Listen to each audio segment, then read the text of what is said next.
దేవుని నామానికి మహిమ కలుగును గాక. హల్లెలూయా. కూడి వచ్చిన మీ అందరికీ మన ప్రభువున రక్షకుడైన యేసుక్రీస్తు వారి నామంలో మీ అందరికీ వందనాలు. దేవుడు గత దినములన్నీ నన్ను, నా కుటుంబాన్ని, సంఘాలను తన హస్తాల భద్రపరుచుకుని కాపాడి ఈరోజు ఈ విధంగా ఈ పునరుద్ధరణ ఆరాధనలో పాల్గొనే కృపను, ధన్యతను ఆయన అనుగ్రహించి ఉన్నాడు. దేవునికే మహిమ కలుగును గాక. హల్లెలూయా.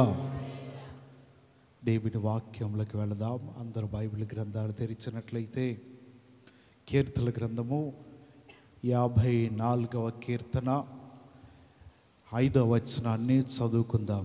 54వ కీర్తన 5వ వచనం. నా శత్రువులు చేయి కీడు ఆయన వారి మీదికి రప్పించును. నీ సత్యమును బట్టి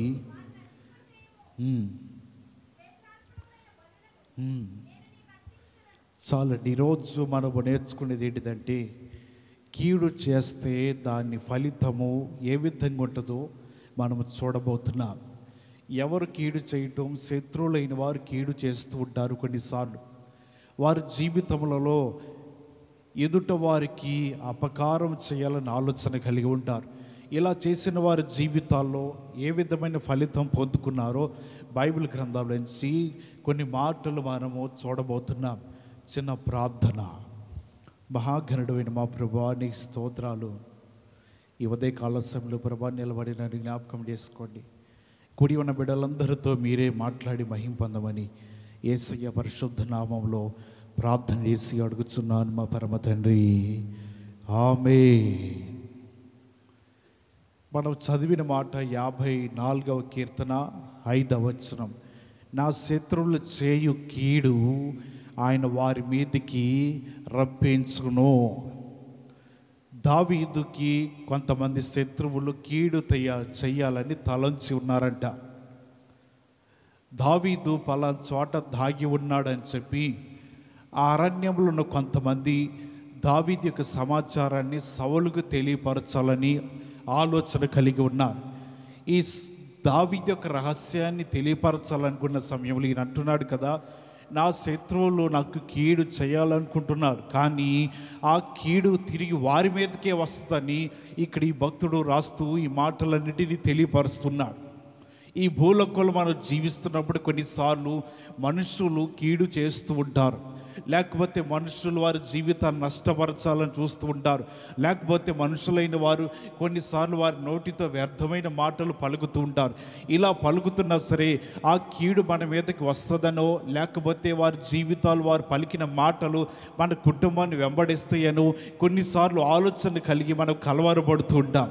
దేవుని నమ్మిన వారికి ఇటువంటి కలవరం, ఇటువంటి ఆందోళన అవసరం లేదు. ఎందుకంటే మనము నీతిమంతులుగా ఉన్నప్పుడు ఎదుటి వారు కీడు చేయాలని ఆలోచన కలిగి ఉన్నా అది మన మీదకి రాదంట.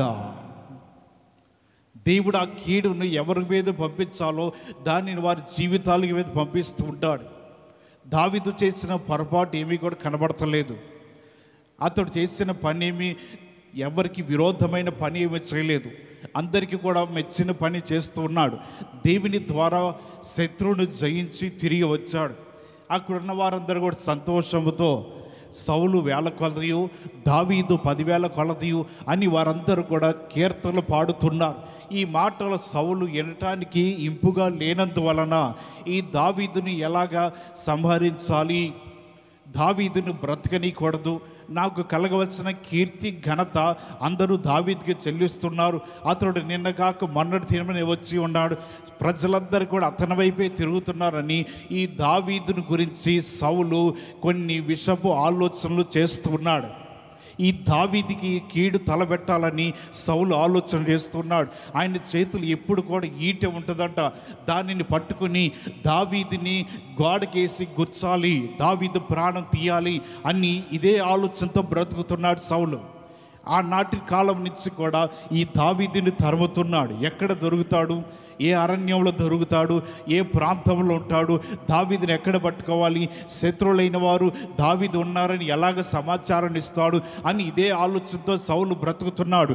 తన రాజ్యమును వదిలేశాడు, ప్రజలను వదిలేశాడు, తన జీవితంలో అన్నీ వదిలిపెట్టేశాడు. అతడు దావీదుని వెంబడించడం ప్రారంభిస్తున్నాడు. అంతవల్ల దావీదు అంటున్నాడు, వారు చేయి కీడు వారి మీదకే వస్తుంది. ఈ సౌలు దావీదుకి కీడు చేయాలనుకుంటున్నాడు, దావీదును బ్రతకనీయకూడదంటున్నాడు. అతని చేతిలో ఉన్న ఈటెను బట్టి తాను అనుకుంటున్నాడు, ఒక దెబ్బకి దావీదు ప్రాణం తీయాలి అని. ఇదే ఆలోచనతో బ్రతుకుతున్న దావీదు జీవితాన్ని దేవుడు చూస్తూ ఉన్నాడు. దావీదుని తప్పించాలి, దావీదు ప్రాణం కాపాడబడాలి, అతడికి నా హస్తం అడ్డుగా పెట్టాలి. అనేక పలుమార్లు దేవుడు అతన్ని తప్పిస్తూనే ఉన్నాడు, రక్షిస్తూనే ఉన్నాడు, కాపాడుతూనే ఉన్నాడు. ఇతని జీవితాన్ని చూసిన దేవుడు అనుకుంటున్నాడు, నిజంగా సౌలుని బ్రతకనీయకూడదు, సౌలు ఈ ప్రాంతంలో ఉండకూడదు, సౌలు తన జీవితము ముగించబడాలి. అతనికి ఒకానొక చోట మరణమును దేవుడు సిద్ధపరిచి ఉన్నాడంట. దాన్ని గుర్తెరగకుండా అతని జీవితము దావీదును వెంబడిస్తూనే ఉన్నాడు. దావీదు జీవితాన్ని పతనం చేయాలని చూస్తున్నాడు. అతని ప్రాణముతో ఉండకూడదని ఈ దావీదు నిమిత్తమే ఆలోచన కలిగి ఉండగా దేవుడు అంటున్నాడు, దావీదు అతన్ని నేను తప్పించాలి, అతడు నన్ను ఎరిగి ఉన్నాడు, నా నామమును ఎరిగి ఉన్నాడు. హల్లెలూయా. అతడు నా నామమును ఎరిగిన వాడు కాబట్టి నేను అతన్ని ఏం చేస్తాడంట, తప్పిస్తాను. మొదటి సమూయేలు గ్రంథము 18వ అధ్యాయము, మొదటి సమూయేలు గ్రంథము 18వ అధ్యాయము 11వ వచనాన్ని మనం చదివితే ఎక్కడ కనబడుతుంది? ఒకప్పుడు దావీదును పొడిచి గాడకు బిగించదననుకుని సౌలు ఆ ఈటెను విసిరెను, అయితే తగలకుండా దావీదు 2 మారులు తప్పించుకున్నాడంట. ఈ సౌలు చేతులు ఏముందంట? ఈటె. ఆ ఈటెను బట్టి గోడకు దావీదును బిగించదననుకుని ఈ దావీదు మీదకి ఈటెను విసురుతూ ఉన్నాడు. ఈటి విసిరినప్పుడు దావీదు గోడ దగ్గర ఉంటే ఈటె అతని కడుపులో గుండా వెళ్ళిపోయి గోడకి ఆ లోపలికి వెళ్ళిపోతుంది, అతడు గోడకే ఉండిపోతాడు అని ఈ సౌలు ఆలోచన చేస్తున్నాడు. దావీదును పొరపాటు చేశాడా? లేదు. దావీదును తప్పిదం చేశాడా? సౌలు మీద తిరుగుబాటు చేశాడా? ఏమీ లేదు. ఈ ప్రజలందరూ కూడా దావీదును పొగిడినందుకై సౌలుకి నచ్చలేదు అట్టి ఆలోచన. మరి ఇతని జీవితము దావీదుని చంపాలనుకున్నప్పుడు, దావీదు ప్రాణం తీయాలనుకుంటున్నప్పుడు మరి ఈ కీడును వారి మీదకి రప్పించుతానని దేవుడు చెప్పాడు కదా. మనం చదివిన కీర్తనలో కనబడుతుంది కదా, ఆ కీడు వారి మీదకి రప్పించబడుతుంది. నిజంగా రప్పించబడిందా లేదా? మళ్ళీ సమూయేలు గ్రంథము ఆఖరి అధ్యాయానికి వస్తే ఎక్కడ కనబడుతుంది? 31వ అధ్యాయము 10వ వచనం. మొదటి సమూయేలు గ్రంథం 31వ అధ్యాయం 10వ వచనం. మరియు వారు అతని ఆయుధములను ఉంచి అతని మొండెమును ఇక్కడ కనబడుతున్న మాట, దావీదుని గోడకి గుచ్చాలనుకున్నాడు. ఎవరు చెప్పండి? ఎవరు గుచ్చాలనుకున్నారు? సౌలు. ఈ సౌలు మొండెం ఏమైందంట? తర్వాత తీసుకుని వెళ్ళి ఎక్కడ తగిలిచ్చారంటే ఈ మొండాన్ని గోడకు తగిలిచ్చారు. గోడకి గుచ్చాలనుకున్న వ్యక్తి మొండెము గోడకి అలాడుతుందంట. మరి కీడు వారి మీదకి వచ్చిందా లేదా? ఇక్కడ దావీదు మాట్లాడుతున్నారు, వారు చేయాలనుకున్న కీడు వారి మీదకే రప్పించబడుతుందంట. దావీదు దేవుని చేత ఎన్నుకోబడినవాడు. దావీదు మీద దేవుని ఆత్మ ఉన్నది.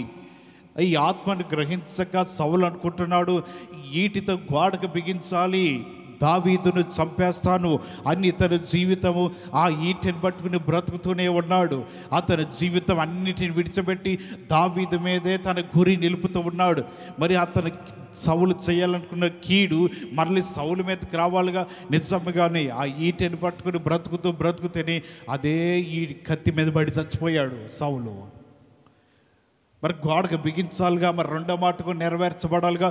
ఇతను మొండాన్ని ఎత్తుకెళ్ళి గోడకు తగిలించారంట. అక్కడ ఆ గుడిలో ఉన్న ఆ గోడకి సౌలు మొండెము ఏలాడుతూ ఉన్నది. ఏ కీడైతే శత్రువులు చేయాలనుకుంటున్నారో దావీదుకి, ఏ కీడైతే శత్రువులు ఈ సౌలుకి చేయాలనుకుంటున్నారో అటువంటి కీడంతటిని కూడా సౌలు మీదకి దేవుడు రప్పించాడంట. ఆ కీడంతా తిరిగి మళ్ళీ సౌలు మీదకి వచ్చింది.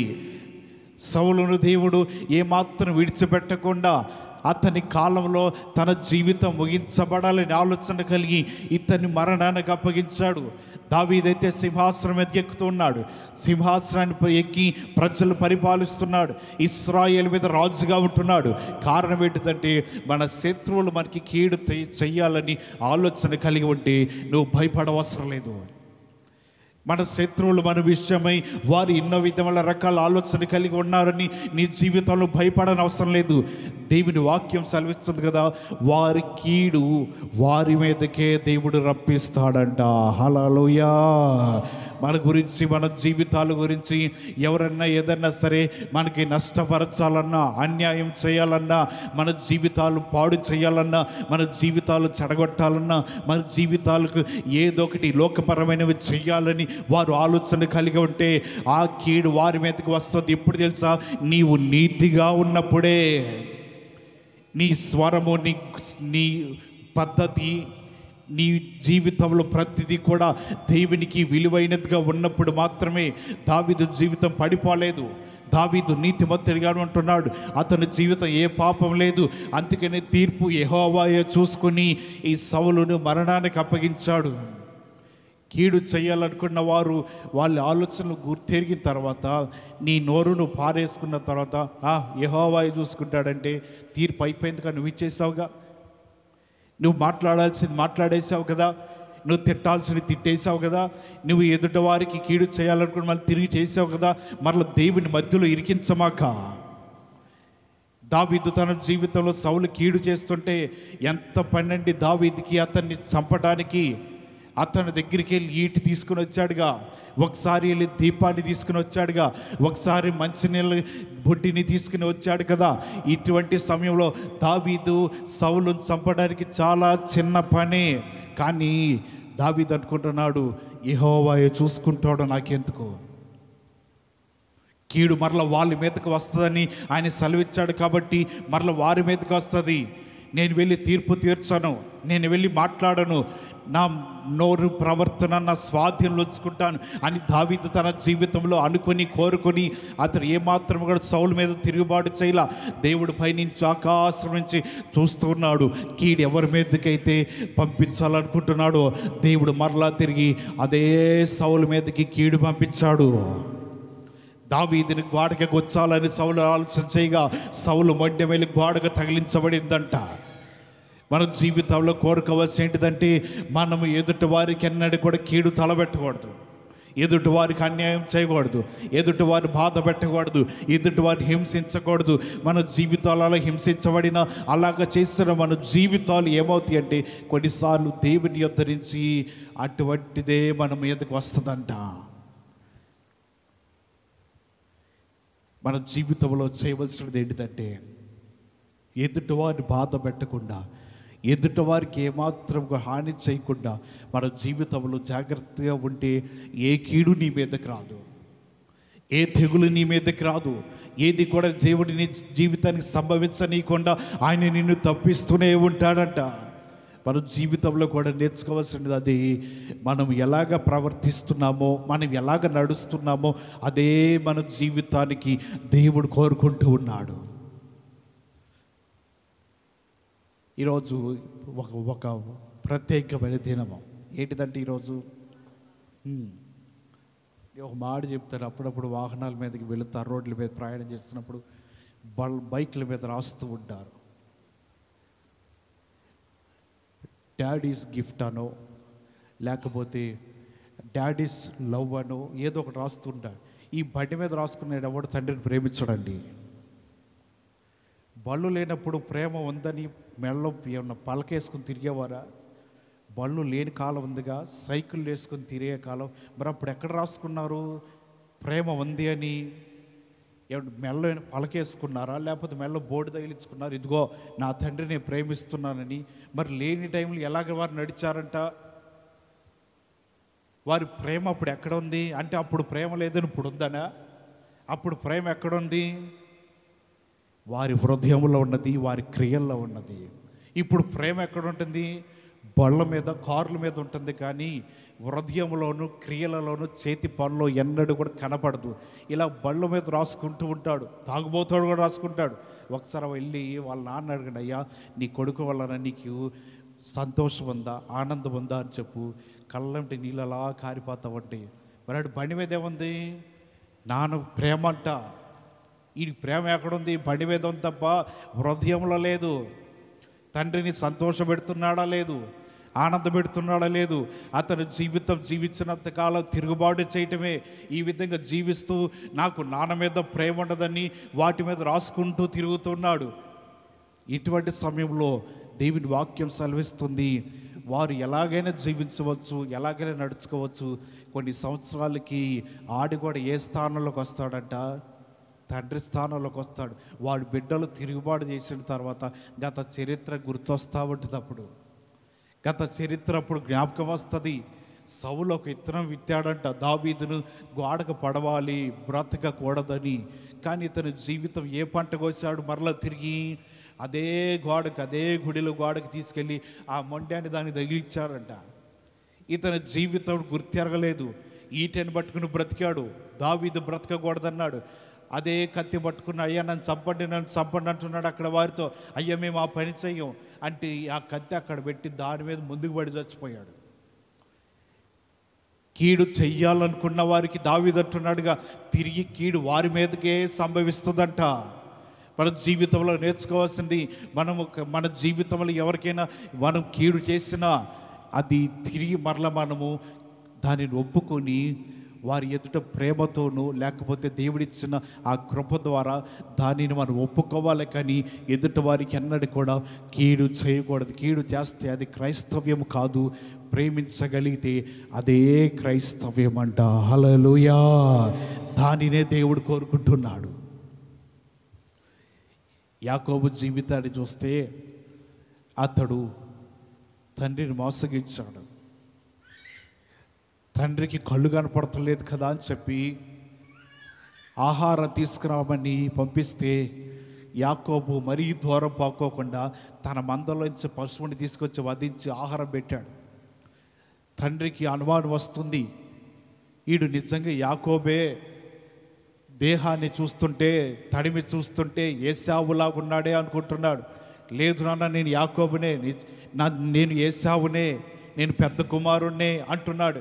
కానీ తీసుకొచ్చిందే చిన్న కుమారుడు. మోసపుచ్చాడంట. అతని జీవితము తండ్రిని కూడా మోసగించాడు. అతని తండ్రి నేత్రాలు మందగించి కళ్ళు కనపడని స్థితిలో ఉండి తన జీవితం గడుపుతూ ఉంటుంటే యాకోబు వచ్చి తన తండ్రిని మోసగించాడు. మరి దేవుడు మరిచిపోతాడా? చేసిన కీడును దేవుడు విడిచిపెడతాడా? లేదు కదా. అటువంటి సమయంలో ఇతని జీవితమే తల్లకిందులైపోయిందంట.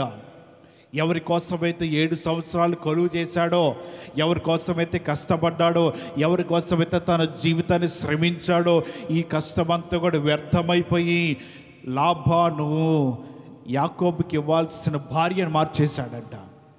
అక్కడ మోసపరిస్తే ఎక్కడ దొరికాడినా లాబాను దగ్గర దొరికాడండి.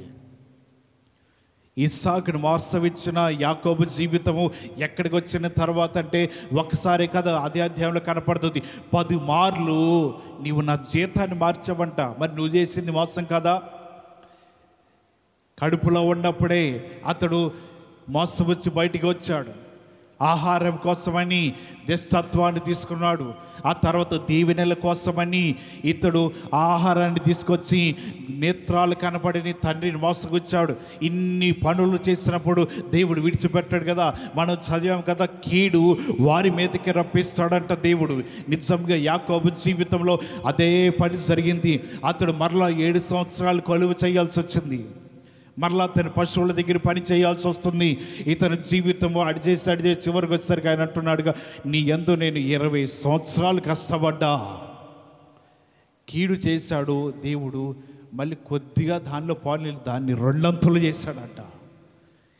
మీ జీవితాల్లో ఏమిటి కీడు చేశారండి, లేకపోతే మా జీవితాలు పాడు చేశారండి, మా జీవితాలను ఏయో పలికారండి, కొన్నిసార్లు అనుకుంటాం శాపాలు పలికారండి, ఇవన్నీ పలికారు వాళ్ళ జీవితాలు అనుకుంటాం. నీవు నీతిగా ఉంటే అవి నీ మీదకు రావు. మన జీవితాలు నీతిగా లేకపోతే దేవుడు ఏమన్నా వారి నుంచి నీ మీదకు పంపిస్తున్నాడేమో గమనించాలి. దావీదు నీతిమంతుడే, అందువల్ల అతని మీదకి రాలా. అవన్నీ సౌలు మీదగా పోయినాయి. అతను చేయాలనుకున్నదంతా సౌలు జీవితంలో జరిగిపోయింది.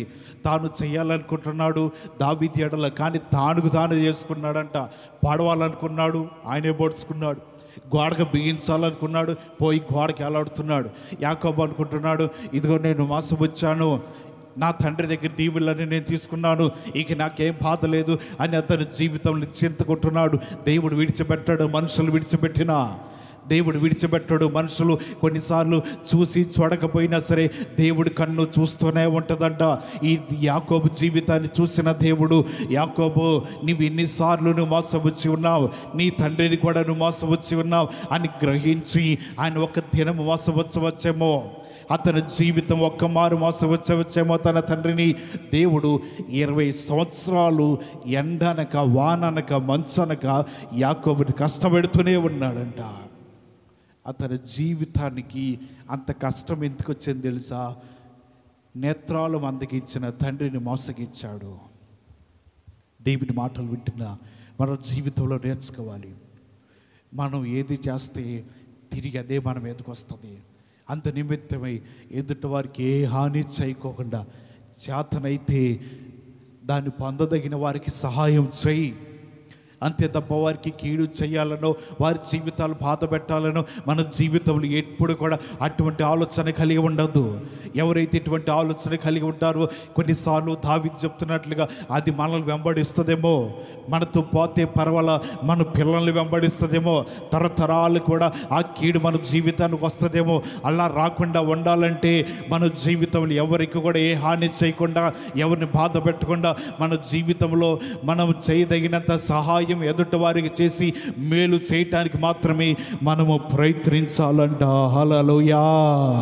ఎవరు ప్రయత్నిస్తుంటారో వారి జీవితాలలో నెమ్మది కలుగుతుందని దేవుని వాక్యం సెలవిస్తూ ఉన్నది. ఒక ఆయన ప్రయాణం చేస్తూ వెళుతుండగా బైబిల్ గ్రంథాన్ని తీసుకున్నాడు. రెండవది ప్రయాణం చేయడానికి గాడిదని తీసుకున్నాడు. మూడవది తాను పడుకున్నప్పుడు ఉదయాన్నే లేవటానికి కోడి శబ్దము వినబడటానికి ఒక కోడి పుంజను తీసుకున్నాడు. ఈ 3 తీసుకుని స్వార్థ నిమిత్తమై గాడిద మీద ఎక్కి బయలుదేరి వెళుతూ ఉన్నాడు. అన్ని ప్రాంతాల్లో దేవుని మాటలు ప్రకటించాడంట. అందరూ కూడా అతని మీద జాలిపడి కొంతమంది వారి గృహాల్లో బస చేయటానికి ఒక గది కూడా ఇచ్చారు. అనేక ప్రాంతాల్లో ఆయన బస చేసి దేవుని సువార్త నిమిత్తమై వెళుతూ ఉన్నాడు. ఒక చోటుకు వెళ్ళిన తర్వాత వారు అంటున్నారు, అయ్యా నీ మీద అనుమానం ఉంది, నువ్వు మా ఊరిలో ఉండదు, ఈ ఊరి ఖాళీ చేసి వెళ్ళిపోమన్నారు. అతడు తన జీవితంలో తీసుకొచ్చినవి గాడిదను, అలాగే కోడిని, ఇంకోటిని బైబిల్ గ్రంథం 3 తీసుకుని వెళ్ళిపోయాడు. ఈ 3 వస్తువులు గుర్తుపెట్టుకోండి, తర్వాత అర్థమైంది మీకు. ఈ 3 తీసుకుని వెళ్ళిపోయి ఊరి బయట ఎక్కడో ఒక పొలం ఉంటే ఆ పొలంలో ఒక చెట్టు ఉంటే ఆ చెట్టు కింద పడుకున్నాడంట. గాడిదని ప్రక్కన పెట్టాడు, కోడిని ప్రక్కన పెట్టాడు, బైబిల్ గ్రంథాన్ని కూడా పక్కన పెట్టాడు. ఈయన విశ్రాంతి తీసుకుంటూ ఉన్నాడు. కొద్ది సమయానికి ప్రార్థన చేసుకుంటూ ఉండగా ఏదో అలికిడి అవుతుందని లేస్తే ఆ కోడిని ఎవరో అపహరించుకొని తీసుకుని వెళ్ళిపోయారు. అది కుక్కే కావచ్చు, లేకపోతే ఏదోటి తీసుకుని వెళ్ళిపోయింది. ఇది కూడా నా మేలుకేలే, ఈ కీడు జరిగిన నా మేలుకే అని మళ్ళీ పడుకున్నాడు. కొద్ది సమయానికి మరలా మేలుక వచ్చిందంట. ఏంటిది మేలుక వచ్చింది, ఏమవుతుంది అలికిడని చూస్తే తన గాడిదన సింహం వచ్చి అపహరించుకుని వెళ్ళిపోయినది. ఇది కూడా నా మేలుకేలే అని తన జీవితంలో అనుకున్నాడు. మరి అతను వెళుతూ దీపాన్ని తీసుకుని వెళ్ళాడు కదా, అది వెలిగించుకున్నాడు, ఇంకేమన్నా వస్తాయేమో నా మీదకని. ఈలోపు ఉండేవాడు ఒకేసారి గాలి వచ్చి దీపం కూడా ఆరిపోయిందంట. ఇతను జీవితాన్ని తెచ్చుకున్నవన్నీ పోయినాయి. ఇక మిగిలింది ఏంటిదంటే బైబిల్ గ్రంథము. తాను మాత్రమే మిగిలి ఆ చెట్టు కింద పడుకొని ప్రార్థన చేసుకుంటా ఉన్నాడు. తెల్లవారైపోయింది. అతడు కోడి కూయటానికి లేదు, ప్రయాణం చేయడానికి లేదు, ఏమీ లేదు. బయలుదేరి మరలా ఊర్లోకి వెళ్తున్నాడు. అమ్మ నేను సువార్త ప్రకటించడానికి వచ్చాను కానీ బస చేయడానికి రాలేదు, నేను చెప్పే మాటలు మీరు వినండి అంటే ఆ ఊరిలో కొన్ని శబ్దాలు వినబడుతున్నాయి, ఏడుపులు వినబడుతున్నాయి, శోకములు వినబడుతున్నాయి. ఏం జరిగిందని అక్కడ ఊరి వారిని అడిగితే చెప్తున్నారు, అయ్యా రాత్రి కాల సమయంలో ఈ ఊరి మీద కొంతమంది దొంగలు వచ్చి మొత్తం అన్నిటిని తగలబెట్టేశారు. దొరికిన వారు దొరికినట్టుగా చంపేశారయ్యా. ప్రాణాలు పోయి తప్పించుకున్న వారు మేము మాత్రం శోకంలో ఉన్నాము, ఏడుస్తున్నాము అంటే ఈ భక్తుడు వెంటనే అక్కడ కూర్చుండిపోయాడు. నా దీపం ఆరిపోయింది, ఎందుకు తెలుసా? నేను ఇక్కడ ఉన్నానని దొంగలకు తెలియకూడదని. నా గాడిదని ఎందుకు తీసుకెళ్ళిపోయారో తెలుసా? అది ఓండ్రించినప్పుడు ఎవరో ఉన్నారని నా దగ్గరికి వస్తారని గాడిదని దేవుడు పంపించేశాడు.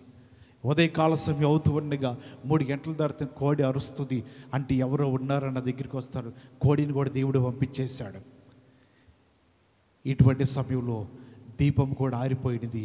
అక్కడ ఎవరో వెళ్తురుంది, ఎవరో మనిషి ఉన్నాడని వస్తారని దేవుడు గాలిని పంపించి దీపాన్ని కూడా ఆరిపేశారు. కారు చీకట్లో ఉండగా ఏ మనిషికి అనుమానం రాలేదు, స్వార్థికుడు ఉన్నాడని. దేవుని మాటలు ప్రకటించేవాడు ఇక్కడ ఉన్నాడని వారికి అనుమానం రాలేదు. అక్కడి నుంచి వెళ్ళిపోయారు.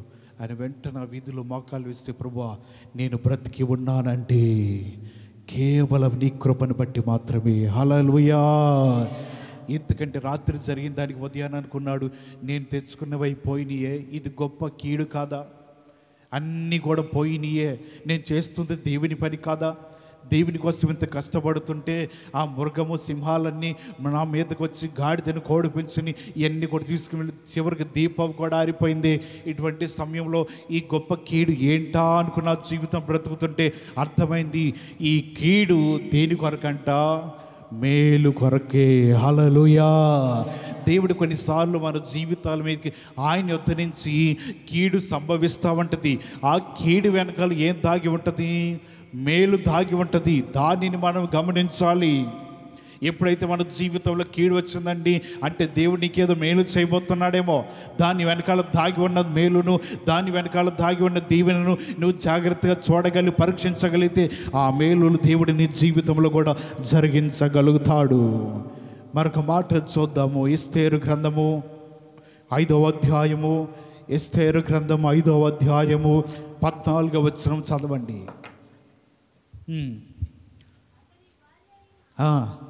జెరుషును అతని స్నేహితులందరూ 50 మూరలు ఎత్తుగల ఒక ఉరి కొయ్యను చేయించుము, దాని మీద మొర్దెకై ఉరి తీయింపబడినట్లు రేపు నీవు రాజుతో మనవి చేయము. ఇక్కడ రాయబడుతుంది ఎన్ని మూరలంట? 50 మూరలు ఎత్తుగల ఉరి కొయ్యను సిద్ధపరిచి దాని మీద ఎవరిని ఉరి తీయించాలంట? మొర్దెకైని ఉరి తీయించాలి. ఏమి నేను పొరపాటు చేశాడా? లేదు. హామానికి నమస్కరించలేదంట. హామాన్ అట్టుకుండా వస్తుంటే తల వంచలేదంట. హామాన్ వస్తుంటే సాష్టాంగపడలేదంట. అది అతనికి నచ్చలేదు. అందుని బట్టి ఒక తెగవారు విరోధంగా జీవిస్తున్నారయ్యా రాజా. నేను వెళుతున్నప్పుడు కొన్నిసార్లు వారు నమస్కరించట్లేదు. ఒక తెగవారిక పద్ధతులు, సాంప్రదాయాలు మనకంటే విరోధంగా ఉన్నాయి. అవి ఏంటో వింతగా ఉన్నాయి. అటువంటి వారు మన మీద ఏమైనా విరోధంగా లేస్తారేమో, వారిని అణిచివేయాలి. ఆ తెగవారిని బ్రతకనీయకూడదు. మరి ఏం చేయమంటామన్నప్పుడు రాజు చెప్పిన మాట ప్రకారంగా అతడు ఉరి తీయించబడాలి అని ఆలోచన కలిగి ఉండగా అతని కొరకై 50 మూరలు ఎత్తుగల ఒక ఉరి కొయ్యను సిద్ధపరిచారు. ఎవరిని ఉరి తీయాలంట? చెప్పండి, ఎవరిని ఉరి తీయాలి? మొర్దెకైని ఉరి తీయాలని హామాను ఆలోచన కలిగి ఉన్నాడు. మరి అతను జీవితం ఏమైపోయింది? బైబిల్ గ్రంథాలు అక్కడ 7వ అధ్యాయానికి రండి. 7వ అధ్యాయము 10వ వచనం. హామాను మొర్దెకైకి సిద్ధము చేసిన ఉరి కొయ్య మీద వారు అతనినే ఉరి తీసిరి. కీడు చేయాలనుకున్న వారి మీద తిరిగి కీడు రావటం అంటే ఇదే. హామాను అనుకున్నాడు బ్రతకకూడదు అనుకున్నాడు. కానీ దేవుని ఆలోచన ఏంటిదంటే ఎవరి కొరకే సిద్ధపరిచి ఉన్నారో అదే ఉరి కొయ్య మీద హామాను వేలాడుతూ ఉన్నాడంట. ఇంకా ముందు అధ్యాయాలకి వెళ్తే వాళ్ళకి 10 మంది బిడ్డలు కూడా ఏలాడదీస్తారంట. కీడు తిరిగి వారి మీదకి రావటం అంటే అదే కీడు రాదండి, దాన్ని రెట్టింపు చేస్తాడట దేవుడు. ఎలా రెట్టింపు చేస్తాడు? అక్కడ రాయబడింది కదా 9వ అధ్యాయం 13వ వచనంలో కింద రాయబడుతూ ఉన్నది, హామాను యొక్క 10 మంది కుమారులు ఉరి కొయ్య మీద ఉరి తీయింపబడినట్లుగా సెలవీయుడనెను. కీడు రావటం అంటే మన మీదకి వచ్చినట్లే వారికి వస్తుందా? హామాను తన జీవితంలో ఈ జరిగిన దానిని బట్టి ఇంకేముంది, నా జీవితంలో తన యోధులందరిని ప్రేరేపించి పదండి హామాను బ్రతకనివద్దు, హామాను చనిపోవాలి, అతడు ఉండటం వల్ల మన తెగవారిని నశింపజేస్తాడంట, అతడు ఉండటం వల్ల మన జీవితాలకు నష్టం కలుగుతుందంట. ఈ హామాను మన జీవితాలను బ్రతకనివ్వద్దని రాజు దగ్గర నుంచి ఆజ్ఞను తెస్తున్నాడని ఈ మొర్దెకై తన వారినందరూ పోగు చేసుకుని యుద్ధానికి వెళ్ళాడా? అదే నేను ఇందాక నుంచి చెప్తున్నా, నీ మీదకి కీడు వస్తుందంటే నీతిగా బ్రతుకు. ఇతడు ఎలా బ్రతికాడు? నీతిగా బ్రతికాడు. తన వారందరూ తీసుకుని పోయి యుద్ధానికి పోయాడా? తనకు చేతనైంది చేశాడా? తనకు చేతనైంది దానికి వచ్చినది ఏంటిదంటే ప్రార్థన చేయటం. ఏం ప్రార్థన? ఉపవాస ప్రార్థన. తాను గోని పట్ట ధరించుకుని బూడిదలో కూర్చొని వేడుకుంటూ ఉన్నారు. వస్త్రాలు పంపించినా నేనే వస్త్రాలు వేసుకొని ఈ గోని పట్ట ధరించుకుని నేను కన్నీరు కారుస్తాను. ఇతను జీవితంలో ప్రార్థన చేయడం మొదలుపెట్టాడు. యెహోవాయే చూసుకుంటాడు, ఆయనకి విడిచిపెడుతున్నా అని తన జీవితంలో అనుకుని నా వారి మీదకి వస్తున్న కీడును, నా ప్రజల మీద ఉన్న కీడును తొలగించమని దేవుడిని అడుగుతుండగా దేవుడు ఆ కీడును మరి రెట్టింపజేసి హామాను అదే వరి కొయ్యి మీద విరాలాడదీశాడు. అతను కలిగిన 10 మంది బిడ్డలు కూడా విరాలాడదీయబడ్డారంట. దేవుని వాక్యం సెలవిస్తుంది, తన పిల్లలైన వారికి, తన నమ్మిన బిడ్డలకు కీడు వస్తుందని దేవుడు గ్రహిస్తే ఏదో విధంగా తప్పించాలని చూస్తాడు. ఈలోపే నువ్వు గలిబిలు చేసావనుకోండి, దేవుడు సర్దుకుంటాడు ఇక నిదానంగా. ఎందుకు? తీర్పు నువ్వు ఇచ్చేసావుగా, నీ చేతనైంది నువ్వు చేసేసావుగా, నీ నోరు నువ్వు ఇష్టం వచ్చినట్టు పారేసేసుకున్నావుగా, అయిపోయింది కదా, ఇక దేవుడు చాలే అనుకుంటాడు. తీర్పు యెహోవాయే చూసుకోవాలి. నీ మీద కీడు వస్తుందా? మనుషులు నీ మీద చెడ్డ మాటలు పలుకుతున్నారా? ఒకటే గుర్తుంచుకో, యెహోవా ఈరే, హల్లెలూయా, ఆయనే చూసుకుంటాడు. నువ్వు మౌనంగా ఉండి నీ నోటి నువ్వు కాపాడుకో, నీ యథార్థతను కాపాడుకో, నీ ప్రవర్తన కాపాడుకో, నీ జీవితాన్ని నువ్వు కాపాడుకో. కీడు వస్తుందా? దేవుడు ఉన్నాడు కదా, ఆయన గ్రుడ్డివాడు కాదు కదా, ఆయన చూస్తూనే ఉన్నాడు, ఆయనకి నేత్రాలు ఉన్నాయి. ఏది కీడు వచ్చినా, ఏ చెడ్డ మాటలు పలికినా, ఏది వచ్చినా సరే ఆయన నా పక్షంలో ఉన్నాడుగా. దావీదు చేతగాక సౌలుకు భయపడి పరిగెడుతుంది. దావీదు చేత అయిన వాడే అయినా సరే దేవుడే చూసుకుంటాను విడిచిపెడితే అదే విధమైన మరణము సౌలుకు వచ్చింది కదా. ఇస్సాకు తన జీవితంలో చేతకాక యాకోబుని శపించలేదు. ఇస్సాకు ఏదైనా మాట్లాడగలిగితే అదే సంభవిస్తుంది. అతడి నోరుకి దేవుడు తోడై ఉన్నాడు. అయినా సరే ఏం మాట్లాడాల, నిశ్శబ్దంగా ఉన్నాడు. పోయాడు 20 సంవత్సరాలు కష్టపడ్డాడు, తన జీవితం మొత్తం నాశనం చేసుకున్నాడు. ఆయన అంటున్నాడు, ఇన్ని సంవత్సరాలు కొలువు చేశానయ్యా, ఇన్ని సంవత్సరాలు కష్టపడ్డానయ్యా, ఇన్ని సంవత్సరాలు నా జీవితం ఈ విధంగా పగలానికి రాత్రడిగా కష్టపడుతున్నా, చేసినది కీడు, చేసిన మోసము ఎక్కడ పోతండి, తిరిగి మరలా అతని మీదకే వచ్చిందంట. ఇక్కడ మనం చదివిన మాట కూడా అదే. హామాను మొర్దెకైని ఉరితీయాలని ఎన్నో ప్రయత్నాలు చేస్తున్నాడు. తాకీదులు రాయించాడు, తన వేలు వరంగం మీద దానితో ముద్ర వేయించాడు, అన్నిటిని పంచిపెట్టాడు, అందరికి ఇచ్చేయమన్నాడు. ఇక ఈ హామాను కూడా గబగబ తన స్నేహితులందరితో చెప్తున్నాడు, అబ్బాయి ఉరి కొయ్యాడు రెడీ చేయండి, మొర్దెకైనా దాని మీద ఉరి తీయాలి. ఎందుకంటే సాష్టాంగపడలేదు, ఆయన నమస్కరించలేదు. యోధులు అన్నవారు నమస్కరించరు, సాష్టాంగపడరు. అన్నిటికంటే ఉన్నతమైన జీవితాలు వారి. అటువంటి సమయంలో దీనిని బట్టి ఈయన చేస్తున్న ఆలోచనలు దేవుడు చూస్తున్నాడు కదా. ఈయన ఉరి కొయ్య తయారు చేయడం దేవుడు పరీక్షిస్తూనే ఉన్నాడు కదా. ఇతడు చేయాలనుకున్న కీడును దేవుడు ప్రతి దినము కూడా హామాను వైపు చూస్తూనే ఉన్నాడు. అటువంటి సమయంలో అన్నిటిని మారుస్తున్నాడు, పద్ధతులు మారుస్తున్నాడు, ప్రార్థనలు వింటున్నాడు, తాకీదులు మార్చాలని దేవుడు ఆలోచన కలిగి ఉన్నాడు. అన్నిటిని మార్చి ఉరి కొయ్యని సిద్ధపరిచాడు, అన్నిటిని ఉంచాడు. ఇక కొద్ది దినముల్లోనే మొర్దెకై ప్రాణం పోవాలి. అట్లా ఉండగా వెంటనే ఈ ఉరి కొయ్య మీదకి హామాను ఎక్కేశాడు. చనిపోయి వేలాడుతున్నాడు. ఉరి తీయబడాలన్న మొర్దెకై బ్రతికాడు. తన ప్రజలందరినీ రక్షించుకున్నాడు, తన వారందరినీ కాపాడుకున్నాడు. కీడు చేయాలనుకున్న వ్యక్తి ఉరి కొయ్య మీద వేలాడుతూ ఉన్నాడంట. మన జీవితంలో నేర్చుకోవాల్సింది, ఎవరో ఏదో అన్నారని, ఎవరు ఏదో బాధ పెట్టారని, ఏదో మాట అన్నారని, కీడు చేయాలని వాళ్ళు కలిగి ఉన్నారని నీ జీవితంలో ఏమాత్రం దిగులు పడవద్దు, చింతపడవద్దు. దేవుడే మన పక్షమున ఉన్నాడు. హల్లెలూయా. దేవుడే మన జీవితాల్లో ఉన్నాడు. ఆయన మన జీవితాలను తప్పించడానికి, రక్షించడానికి ఆయన శక్తిమంతుడై ఉన్నాడని దేవుని వాక్యం తెలియపరచబడుతున్నది. ఇంకా అనేక మంది బైబిల్ గ్రంథాలు కనబడుతున్న కీడు చేయాలనుకున్న వారి జీవితాలు కీడుకే వారు పాలైపోయారంట. ఈరోజు కొంచెం రిఫరెన్స్లు ఎక్కువ అవుతాయి, చదవగలిగిన వారు చదువుతూ ఉండండి. మరొక మాటకు మనం వెళ్ళిపోదాము, సమయం అవుతుంది. మొదటి రాజుల గ్రంథము 21వ అధ్యాయము, మొదటి రాజుల గ్రంథము 21వ అధ్యాయము 20వ వచనం.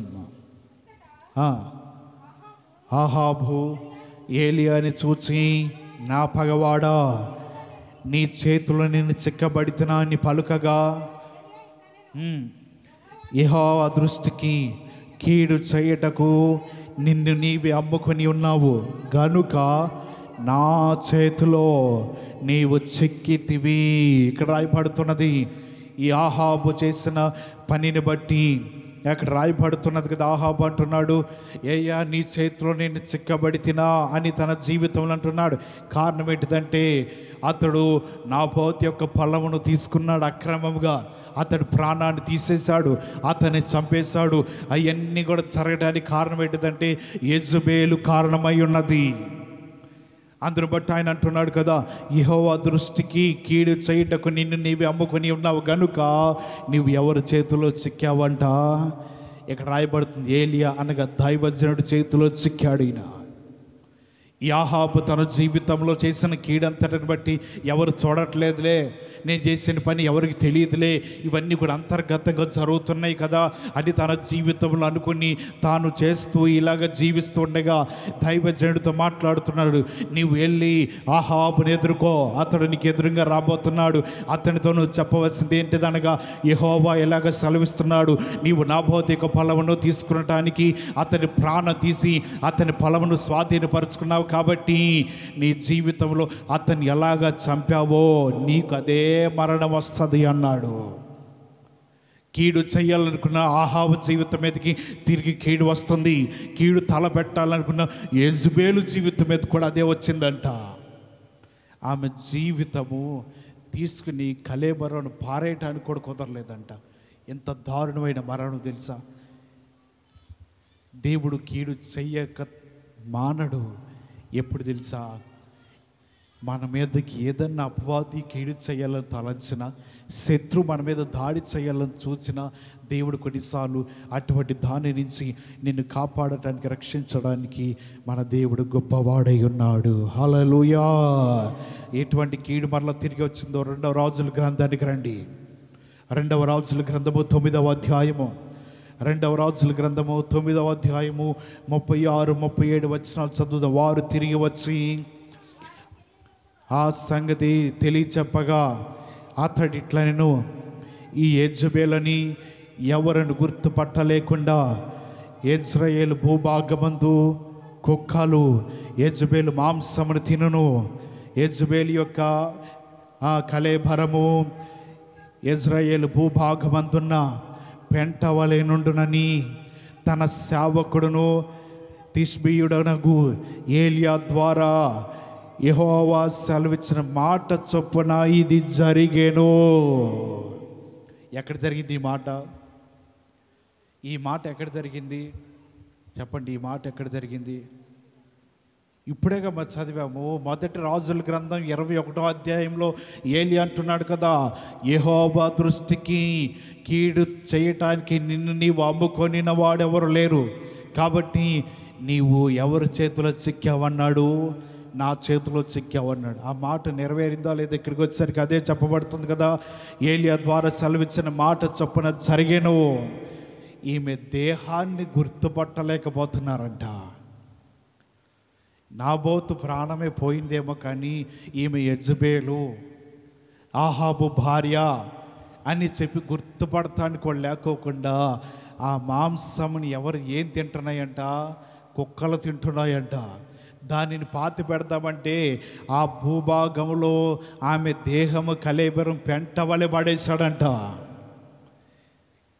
ఇందాక చెప్పా కదా, కీడు దేవుడు చేయాలనుకుంటే రెండంతలుగా చేయగలడు, లేదు తప్పించాలనుకుంటే తన ప్రజలను ఎలాగైనా దేవుడు తప్పిస్తాడు. ఈ ఆహాబు యెజబెల్ అనుకుంటున్నారు, మేము చేసేదాన్ని ఎవరు చూడొచ్చారులే, మేము చేస్తున్నది ఎవరు గుర్తుపట్టారులే, మాకు తీర్పు తీర్చేది ఎవరు అన్ని తన జీవితంలో బ్రతుకుతూ ఇలాగే ఇష్టం వచ్చినట్లుగా జీవిస్తూ ఉన్నది. ఆమె జీవితాన్ని దేవుడు చూశాడు కదా. ఏలియా ద్వారా సెలవిచ్చిన మాట నెరవేర్చడానికి కొద్ది సమయం పట్టింది, కొద్ది కాలం పట్టింది. దేవుడు ఆ ఘడియలో తప్పించి ఉన్నాడు. ఒకవేళ తప్పించిన కీడును దేవుడు మర్చిపోతాడా? దేవుడు చేయాలనుకున్న పని మర్చిపోతాడా? లేదు. వారు అతని ప్రాణమే తీయవచ్చేమో, కానీ వీరు ప్రాణము పోయినది మళ్ళీ గుర్తుపట్టలేకోకుండా ఆమె దేహమంతా కూడా పాడైపోయినదంట. అటువంటి సమయంలో ఈయన చెప్పిన మాటను దేవుడు జరిగించాడు.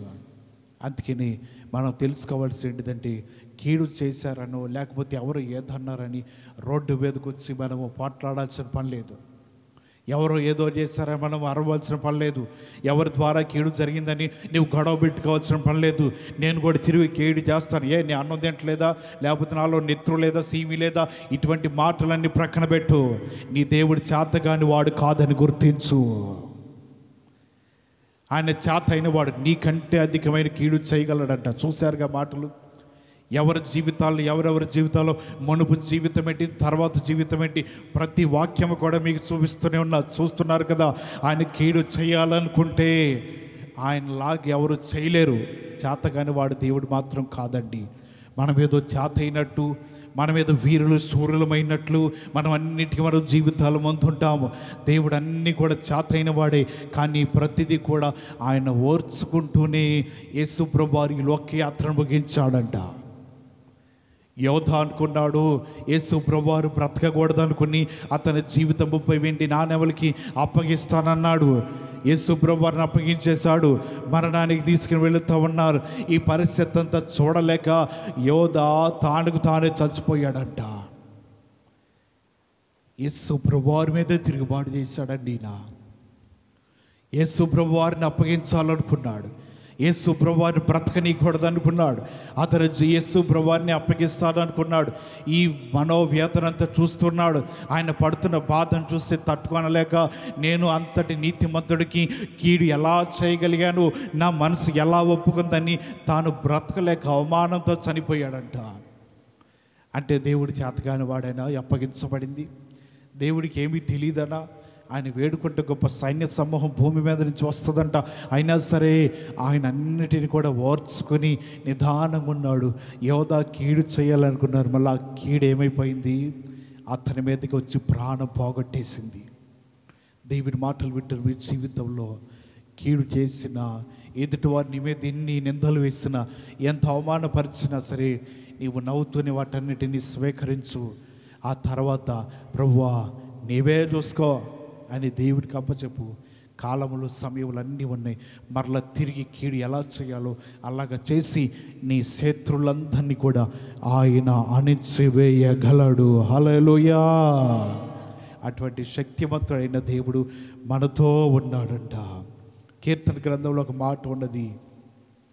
9వ అధ్యాయము, కీర్తన గ్రంథము 9వ అధ్యాయము 15వ వచనం. తాము త్రవ్విన గంటలో జనములు మునిగిపోయిరి, తాము వడ్డిన వలలో వారు కాళ్ళు చెక్కబడి ఉన్నది. భూలోకంలో సామెత ఉంది కదా, వారి తవ్విన గుంటలో వారు ఏం చేస్తారంట? పడతారు. కీడు చేయాలనుకున్నారంట. ఈ దావీదుకి గుంటను త్రవ్వారంట. వలలో దావీదును పడవేసి చిక్కబాటు చేయాలనుకున్నారు. వీరే చిక్కబడిపోయి ఉన్నారు. దావీదుని గుంటలో పడవేసేయాలని వారు ఎన్నో విధాలుగా వ్యతిరేకమైన ఆలోచనలు కలిగి ఉన్నారేమో. దావీదు ఏ మాత్రం కూడా అటు ఇటు ఆయన ఏమి కదలలేదండి. శత్రువులందరినీ కూడా దేవుడు దావీదు చేత అణిచివేయబడ్డారు. అందుకని మనం అనుకుంటాము, మన పాడు చేయటానికో లేకపోతే మనల్ని గుంటలో పడవేయటానికో గుంటలు త్రవ్వుతున్నారనో అదైనా ఇదనో ఎన్నో మాటలు అనుకుంటాం. నీ జీవితంలో దేవుడు వాక్యం సెలవిస్తుంది, తాము త్రవ్విన గుంటలో తామే ఏం చేయబడ్డారు? చెక్కబడి ఉన్నారు. ఆఖరి మాట చెప్పి నేను ముగిస్తాను. కొలస్సీలకు రాసిన పత్రిక 3వ అధ్యాయము, కొలస్సీలకు రాసిన పత్రిక 3వ అధ్యాయము 25వ వచనం, ఆఖరి వచనం. అన్యాయం చేసిన వానికి చేసిన అన్యాయం కొలది మరలా లభించును, పక్షపాతం ఉండదు. అపోస్తలుడైన పౌలు చెప్తున్నాడు, అన్యాయం చేసిన వానికి తాను చేసిన అన్యాయము కొలది ఏమవుతుందంట? మరలా లభిస్తుందంట. పక్షపాతం ఉండదంట. ఎవరికి ఉండదు పక్షపాతము? దేవునికి పక్షపాతం ఉండదు. అన్యాయం చేస్తే దేవుడు చూస్తూ ఉంటాడు, కానీ పక్షపాతి కాదు. వీరు ధనవంతులనో, వీరు ధనం లేని వారనో, పేదవారనో, లేకపోతే వీళ్ళ జీవితం దారిద్ర్యం కలిగి ఉన్నారనో దేవుడు విడిచిపెట్టడం అక్కడ రాయబడుతుంది. అన్యాయం చేశారా, దేవుడికి ఏ పక్షపాతం ఉండదు. తిరిగి ఆయన అన్యాయం చేయగలడు. అదే వారికి లభిస్తుందంట. మన జీవితంలో నేర్చుకోవాలి. ఇన్ని మాటలు దేవుడు ఈ పగటి కాలస్యంలో మనతో మాట్లాడి ఉన్నాడు. కీడు చేసిన, హాని చేసిన, నిందలు వేసిన నీవు తిరిగి నీ జీవితంలో నీ చేతికి మట్టి అంటనీమాక, నీ చేతికి నీ నోటికి పని చెప్పమాక. యెహోవాయే చూసుకుంటాడని నీ విశ్వాసం కలిగి దేవుని దగ్గర కొనసాగించు. దాన్ని నీ దేవుడి మరలా తిరిగి నీ శత్రువులు అణిచివేసి నీ మీదకు రాబోతున్న ప్రతి దాన్ని అణిచివేస్తాడు. ఆయన పక్షపాతం కాదండి. నువ్వు మన మానవులు ఏమన్నా పక్షపాతంగా జీవించవచ్చేమో, కానీ అసలు ఆయనకు అటువంటి అలవాటే లేదంట. తిరిగి వారికి ఇస్తాడు. అందును నిమిత్తమై దేవుని వాక్యాలు బట్టి మీ జీవితాలు సరి చేసుకోండి, జీవితాన్ని బలపరుచుకోండి. ఏది నీ మీదకి వచ్చినా, ఎవరి ద్వారా ఏ అన్యాయం వచ్చినా, ఏది కీడు తలబెట్టినా సరే దేవునికి విడిచిపెట్టి ప్రార్థనలో ముందుకు కొనసాగుతూ నీతిగా యథార్థంగా నోటి మాటను బట్టి భక్తిని, జీవితాన్ని, యథార్థతను నువ్వేమి పోగొట్టుకోవద్దు. ఎవరు ఏమన్నా సరే ఒకటే పలుకు, యెహోవా ఈరే, ప్రభువా నీవే చూసుకో అని మాట చెప్తే చాలు. దేవుడే వారికి బుద్ధి చెప్పి బుద్ధిహీనులందరికీ జ్ఞానం కలుగు విధంగా దేవుడు తన పనిని జరిగిస్తాడు. ఈ కొద్ది మాటలు బట్టి దేవుడు మీ జీవితాన్ని బలపరచునుగాక. తలలు వంచండి, ప్రార్థన చేసుకుందాము.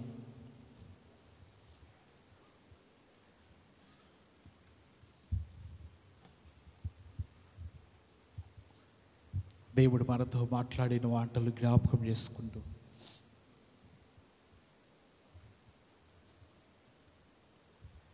గొప్ప అభిషేకం కలిగిన దావీదుని హాని చేయాలని సౌలు చూస్తూ ఉన్నాడు.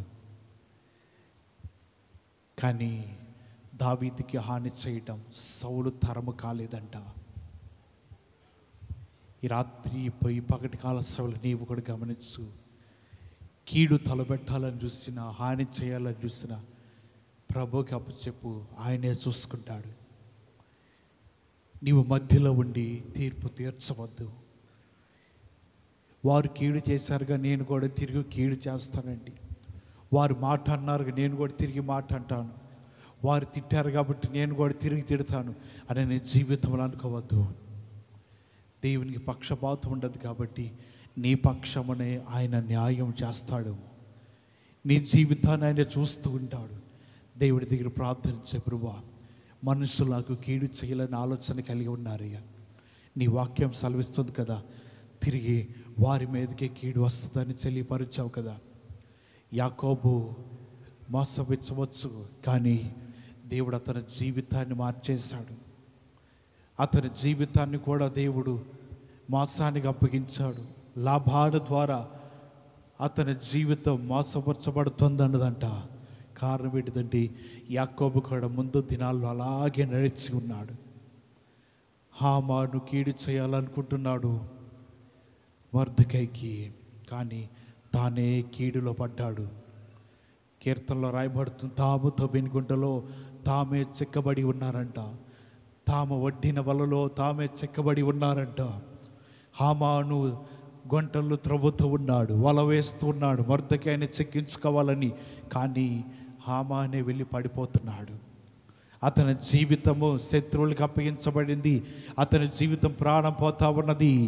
మొర్దెకై పక్షమున దేవుడే ఉన్నాడు. ప్రభు, మా పక్షమున నీవు తోడుగా ఉండండి. కీడు చేయాలనుకున్న వారిని అణచివేసేయండి ప్రభు. మా జీవితాలు లేవనెత్తండి. అపవాదే కానీ, శత్రువులే కానీ, ఎవరైనా సరే నీ నామములో ప్రభు వాటిని త్వరపరచునని నీవు దేవునికి అప్పచెప్పి ప్రార్థన చేయగలిగితే దేవుడు నీ పక్షమున ఉంటాడు. ఒకవేళ నీవు మౌనంగా ఉండకపోతే కీడు మనల్ని వెంబడిస్తూనే ఉంటుందంట. దేవునికి అప్పచెప్తే ఈ పగటి కాలస్యంలో అంటున్నాడు, నేను మిమ్మల్ని తప్పిస్తాను, నేను మిమ్మల్ని కాపాడుతాను, నేను మీ జీవితాన్ని రక్షిస్తాను అని దేవుడు తెలియపరుస్తున్నాడు. అందుని బట్టి ఆయన మన పక్షమున ఉన్నాడు. గొప్ప దేవుడు, శక్తిమంతుడైన దేవుడు ఉన్నాడని గ్రహించి ముందుకు కొనసాగుదాం. ప్రార్థన చేసుకుందాం. చెప్పబడిన మాటలు మనందరి జీవితాల ఫలభరితంగా ఉన్నట్లుగా ఆత్మచేత ప్రేరేపణ కలిగిన వారు ఎవరైనా వాక్యము ఫలించినట్లుగా ప్రార్థన చేయండి.